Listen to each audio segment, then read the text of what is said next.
తాకట్లో ఉన్న మీ బంగారాన్ని విడిపించి ఆ రోజు ఆన్లైన్ రేటుకి కొంటాం. Sharma gold company.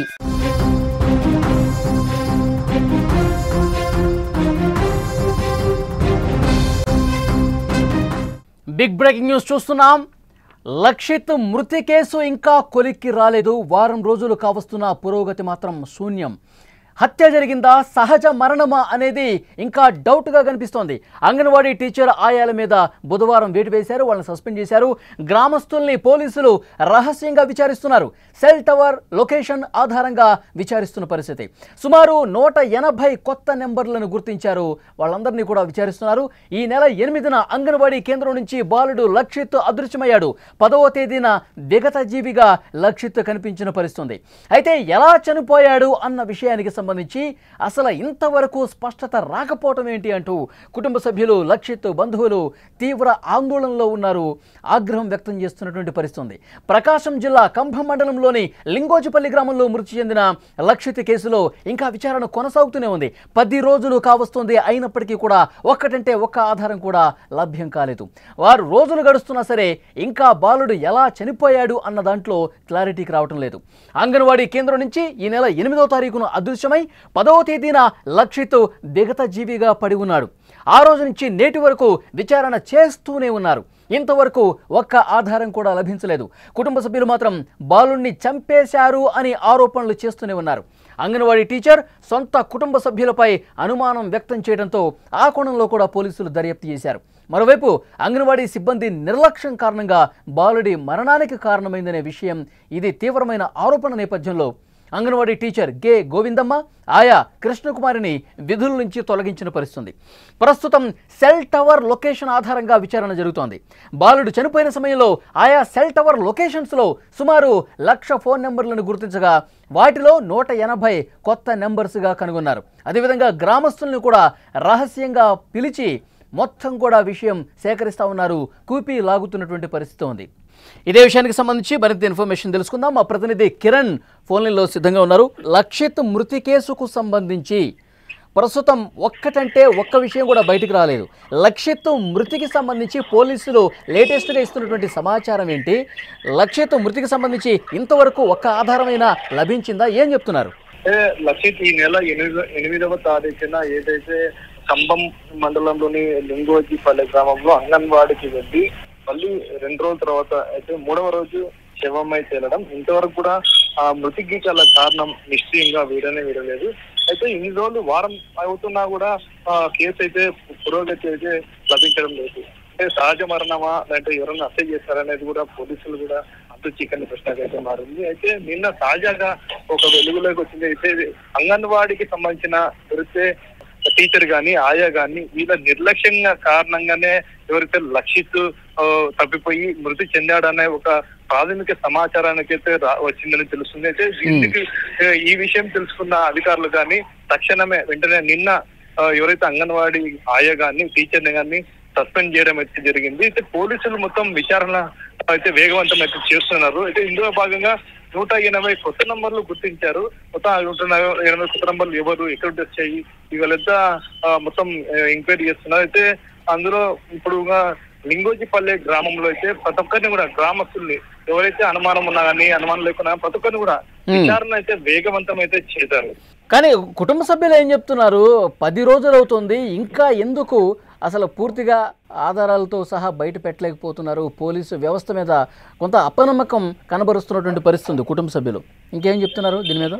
కుటుంబ సభ్యులు మొదటి నుండి ఒకటే చెప్తున్నారు, మా బాబు ఏదైతే తప్పిపోయాడో అది ఎప్పుడు అంటే కేవలం ఎవరో ఎత్తికి వెళ్ళి చంపారనే ఆరోపణ చేస్తున్నారు. మా బాబు తప్పిపోయి తిండి నిద్ర లేక చనిపోయలేదు, ఎవరో కుట్ర పూరితంగానే చంపారని చెప్పేసి మొదటి నుండి చెప్పుకుంటున్నారు.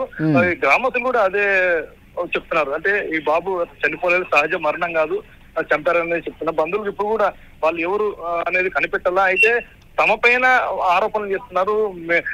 బంధువులే హతమార్చినట్టు అనే అనుమానాలు వ్యక్తం చేస్తున్నారు. సరికాదు, ఏదున్నా సాక్ష్యాధారాలు ఉంటేనే మాట్లాడండి, అప్పుడు కూడా మేము కూడా ఎవరైతే ఉన్నారో వాళ్ళని మేమే శిక్షిస్తామని చెప్తున్నారు. ఏదైనా కూడా ఎలాంటి సాక్ష్యాధారాలు కూడా లేవు. అంటే హత్య జరిగిందని చెప్పి సాక్ష్యాధారాలు లేవు. అందుకే పోలీసులు అయితే వేరే కోణాల్లో అంటే ప్రతి కోణం కూడా వెలుగులో ఇస్తున్నారు. ఇప్పుడు ఎవరైతే ఇప్పుడు మనకి అంగన్వాడీ టీచర్ గారిని ఎవరైతే ఆయా సస్పెండ్ చేస్తారు, ఇప్పుడు వాళ్ళ మీద మనకి ఎవరైతే ఇప్పుడు సస్పెండ్ చేస్తే కొంచెం అనుమానం, అంటే వాళ్ళే ఏమంటారు అనుమానం, వాళ్ళు కారణంగానే బాబు చనిపోయినాడని చెప్పి ప్రాథమిక నిర్ధారణకి అయితే వచ్చారు.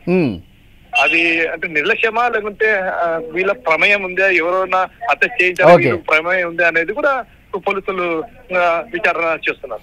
ఓకే కిరణ్, మరింత ఇన్ఫర్మేషన్ కోసం మరొకసారి మీతో మాట్లాడతాం. అది లక్షిత్ మృతి కేసుకు సంబంధించి ఇంకా కనీసం ఆధారాలు ఇంకా లభించలేదు.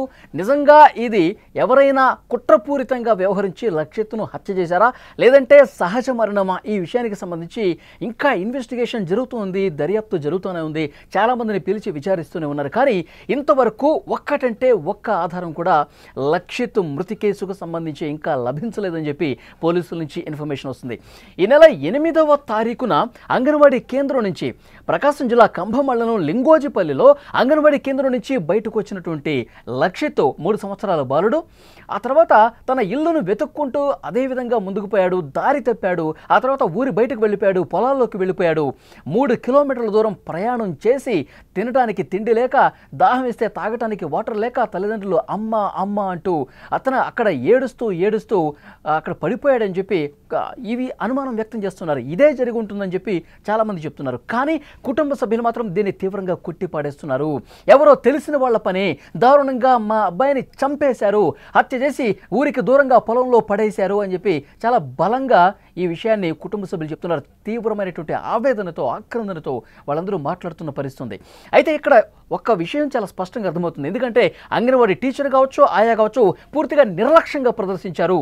3 ఏళ్ల బాలుడు లక్షిత్ని ఏ విధంగా ఒంటరిగా వదిలేస్తాడు, ఏ విధంగా అసలు తల్లిదండ్రులకు కనీసం అప్పగించకుండా తల్లిదండ్రులకు ఫోన్ చేయాలి, తల్లిదండ్రులు అందుబాటులో లేకపోతే కుటుంబ సభ్యులకు ఫోన్ చేయాలి, ఫోన్ చేస్తే వాళ్ళు వచ్చిన తర్వాత పెద్దలకి అప్పగించాలి. 3 సంవత్సరాల బాలుడు ఎలా ఇంటికి ఒంటరిగా వెళ్ళిపోతాడు, వాళ్ళకి అప్పగించాలి. అప్పగించిన తర్వాత క్షేమంగా తల్లిదండ్రులకు అప్పగించాము అని చెప్పి అనుకున్న తర్వాత అప్పుడు మాత్రమే అంగన్వాడీ టీచర్లు అక్కడి నుంచి వెళ్ళిపోవాలి. అంతేగాని వాళ్ళని 3 సంవత్సరాల చిన్నపిల్లల్ని వెళ్ళిపోండి మీ ఇంటికి, ఇక్కడ అంగన్వాడీ కేంద్రం సమయం అయిపోయింది అని ఎంత నిర్లక్ష్యంగా వ్యవహరించారనేది కూడా అధికారులకు అర్థమైంది. వెంటనే అంగన్వాడీ కేంద్రంలో ఉన్నటువంటి వాళ్ళ సిబ్బంది నిర్లక్ష్యం కారణంగానే బాలుడు ఆ విధంగా వెళ్ళిపోయాడు, తప్పిపోవటానికి కారణమయ్యాడు. లేదంటే వేరే వాళ్ళు చేజెక్కించుకోవటానికి, ఒకవేళ నిజంగా ఎవరన్నా చంపేసి ఉంటారు, అతన్ని హత్య చేసి ఉంటారని ఒకవేళ అనుమానిస్తే కనుక వాళ్ళకి చిక్కటానికి కూడా ఈ అంగన్వాడీ కేంద్రం సిబ్బంది నిర్లక్ష్యం కదా. సో అందుకే ప్రాథమికంగా భావించి అంగన్వాడీలో పనిచేస్తున్నటువంటి టీచర్ని అలాగే ఆయమ్మని ఇద్దరిని కూడా సస్పెండ్ చేసినటువంటి పరిస్థితి. ఇక అన్ని కోణాల్లో పోలీసులు దర్యాప్తు చేస్తున్నారు. ఒకవైపు కుటుంబ సభ్యులు, బంధువుల ఆందోళన ఎక్కువైపోయింది. పోలీస్ స్టేషన్కి వస్తున్నారు. ఏమైంది సార్, మా బాలుడు లక్షిత్ మృతి కేసుకు సంబంధించి ఏమైనా ఆధారం లభించిందా, ఎవరైనా పేర్లు బయటకు వచ్చాయా, ఎవరైనా అనుమానం వ్యక్తం చేస్తున్నారా, వాళ్ళకి సంబంధించిన విషయాలను బయటకు వస్తున్నాయా, ఎవరు చంపి ఉంటారు చెప్పండి సార్ అంటూ గుండెలు బాదుకుంటూ రోధిస్తూ ప్రతిరోజు కూడా పోలీస్ స్టేషన్కి వచ్చి అడుగుతూనే ఉన్నారు. కానీ పోలీసులు చెప్తున్నారు అన్ని కోణాల్లో దర్యాప్తు చేస్తున్నాం, ఓపిక పట్టండి, కొద్దిగా సమయం పాటించండి. అన్ని విషయాలు ఎప్పుడు ఏ రోజైతే ఆ బాలుడు మిస్ అయ్యాడో అప్పటి నుంచి కూడా ఇన్వెస్టిగేషన్ అనేది అన్ని కోణాల్లో చేస్తున్నాం. ఎందుకంటే ఆ రోజు ఆ ఊరికి కొత్త వాళ్ళు ఎవరైనా వచ్చారా, ఎవరైనా అసలు ఆ ఊరితో సంబంధం లేని వాళ్ళు ఎవరైనా వచ్చారా, బాలుడు ఎక్కడైతే విగతజీవిగా పడి ఉన్నాడో ఆ లొకేషన్కి సంబంధించి ఎవరైనా అక్కడ తచ్చాడినటువంటి సందర్భం ఉందా, అన్ని కోణాల్లో కూడా దర్యాప్తు చేస్తున్నారు. ఇప్పుడు వరకు 180 కొత్త నెంబర్లను గుర్తించినట్టుగా తెలుస్తుంది. ఆ 180 మందిని కూడా విడివిడిగా ఒక్కొక్కరిని పిలిచి అన్ని కోణాల్లో దర్యాప్తు చేస్తున్న పరిస్థితి. ఒకటి ఆ ఊరికి వచ్చినటువంటి కొత్త వాళ్ళు, అలాగే 180 ఫోన్ నెంబర్లకు సంబంధించినటువంటి వాళ్ళు, దానితో పాటు కుటుంబ సభ్యుల తరఫు, ఇటు తల్లికి తరఫునటువంటి బంధువులు కావచ్చు, కుటుంబ సభ్యులు కావచ్చు, అలాగే తండ్రికి సంబంధించి కుటుంబ సభ్యులు, బంధువులు ఎవరైతే ఉన్నారో వాళ్ళు, అలాగే గ్రామంలో ఈ కుటుంబంతో ఏమైనా పంచాయతీలో ఉన్న వాళ్ళు గొడవలు జరిగినటువంటి సందర్భాలు ఉంటే వాళ్ళని కూడా ప్రశ్నిస్తున్నారు. గ్రామంలో మిగతా అనుమానితులుగా భావిస్తున్న వాళ్ళు ఎవరైతే ఉన్నారో వాళ్ళందరినీ కూడా కూలంకషంగా ప్రశ్నిస్తున్నారు, విచారిస్తున్నారు. అన్ని కోణాల్లో దర్యాప్తు చేస్తున్నాము, వాస్తవాలు అతి త్వరలోనే బయటకు వస్తాయని చెప్తున్నారు. కానీ ఇప్పటికిప్పుడు ఈ రోజుకున్నటువంటి ఇన్ఫర్మేషన్ ఏంటంటే దర్యాప్తు జరుగుతుంది, ఒక్క బలమైనటువంటి ఆధారం కూడా ఇంతవరకు లభించలేదు అని చెప్తున్నారు. ఎందుకంటే గతంలో సహజ మరణమే అని చెప్పి పోలీసులు చెప్పారంటూ పెద్ద ఎత్తున కుటుంబ సభ్యులు ఆందోళన చేశారు. విజువల్స్లో కూడా మీరు చూస్తూ ఉన్నారు, అక్కడ పోలీస్ స్టేషన్ దగ్గర బైఠాయించి ఆందోళన చేశారు. మా బాలుడిది సహజ మరణం అని చెప్పి మీరు ఏ విధంగా ప్రకటిస్తారు? బాలుడు తప్పిపోయి పొలాల్లోకి వెళ్ళిపోయి ఆకలితో అలమటించి చనిపోయాడని చెప్పి మీరు ఏ విధంగా ప్రకటిస్తారు? ఇది హత్య జరిగింది, ఎవరో చంపేసి అక్కడ పొలాల్లో పడేశారు, మీరు సహజ మరణంగా ఎలా చెప్తారు అంటూ నిలదీసిన పరిస్థితుంది. కుటుంబ సభ్యుల ఆవేదనను అర్థం చేసుకున్నటువంటి పోలీసు యంత్రాంగం చాలా స్పష్టంగా సహజ మరణం అని చెప్పి మేము ఇంకా ధృవీకరించలేదు, ఇంకా మేము దర్యాప్తు చేస్తూనే ఉన్నాము, అన్ని కోణాల్లో దర్యాప్తు చేస్తున్నాం, ప్రతి ఒక్క అనుమానితుడిని కూడా ప్రశ్నిస్తున్నాం, ఇవన్నీ చెప్తా ఉన్నారు. సో డెఫినెట్గా 10 రోజులు అయిపోయింది. నిజంగా పోలీసు వ్యవస్థ ఆంధ్రప్రదేశ్ సంబంధించి చాలా బలంగా వేగంగా దర్యాప్తు చేస్తే నిజానిజాలు వెల్లడిస్తారని చెప్పి ఒక నమ్మకం ఉంది. కానీ కొన్ని కేసుల్లో మాత్రం ఇంత లేట్ ఎందుకు అవుతుంది, ఇంత ఆలస్యం ఎందుకు కనిపిస్తుంది? ఇది పోలీసుల నిర్లక్ష్యమా, అలసత్వమా, అది వేగంగా పరిష్కరించాలనే తత్వమా? దీని మీద కుటుంబ సభ్యులు నిజంగా బాధితులు ఎవరైతే ఉన్నారో వాళ్ళు క్వశ్చన్ చేస్తున్నటువంటి పరిస్థితి ఉంది. నిన్న ఇన్సిడెంట్ మనం చూసాము. వైష్ణవి కేసుకు సంబంధించి కూడా గండికోట రిజర్వాయర్ ప్రాంతంలో, పర్యాటక ప్రాంతంలో ఇంటర్మీడియట్ చదువుతున్నటువంటి బాలికను దారుణంగా హత్య చేసి వివస్త్రణ చేసి ముళ్ల పొదల్లో పడేస్తున్నారు. ఇంకా ఆధారాలు కొన్ని లభ్యమయ్యాయి అంటారు కానీ పోలీసులు ఇంకా బయటకు చెప్పలేని పరిస్థితి. నిజంగా ఆ ప్రియుడు చంపలేదని చెప్పి క్లారిటీ చేశారు. మరి అన్నయ్య చెప్పాడా, అన్న చంపాడా, అన్నకు సంబంధించి కూడా పూర్తి వివరాలు బయటకు రావాల్సి ఉంది. ఏది కూడా ఒక క్లారిటీ ఇవ్వటంలో పోలీసులు కొంత లేట్ చేస్తున్నారు, అలసత్వం వహిస్తున్నారు. ఎందుకు ఇంత లేటు? ఆధారాలు లభ్యమైతే చెప్పొచ్చు కదా, బయట పెట్టచ్చు కదా. ఇది బాధిత కుటుంబాలు ప్రశ్నిస్తున్నటువంటి పరిస్థితి. సో డెఫినెట్గా 10 రోజులు కావస్తుంది. నిన్న మంగళవారం కాకుండా అంతకు ముందు వారం మంగళవారం అంటే 8వ తారీఖు. ఇప్పటికీ సరిగ్గా 10 రోజులు అవుతుంది లక్షిత్ చనిపోయి. ఆ బాబు ఎందుకు చనిపోయాడు అన్న విషయానికి సంబంధించి ఇంకా క్లారిటీ రాకపోవటం ఏంటి అంటూ తీవ్రమైనటువంటి ఆవేదనతో, ఆందోళనతో కుటుంబ సభ్యులు ఉన్నారు. మరి సుమన్ టీవీ ప్రతినిధులు అక్కడికి వెళ్ళి ప్రశ్నించినప్పుడు కూడా పోలీసులు ఇదే చెప్తున్నారు. అన్ని కోణాల్లో దర్యాప్తు చేస్తున్నాం, ప్రతి ఒక్కరిని ప్రశ్నిస్తున్నాం అని చెప్తున్నారు. కానీ ఇంకా ఒక క్లారిటీ మాత్రం ఇవ్వట్లేదు. వీరైన త్వరగా లక్షిత్ మృతికి సంబంధించి అన్ని విషయాలు, అన్ని ఆధారాలు, దర్యాప్తుకు సంబంధించిన అన్ని డీటెయిల్స్ బయట పెట్టాలని చెప్పి కోరుకుందాం.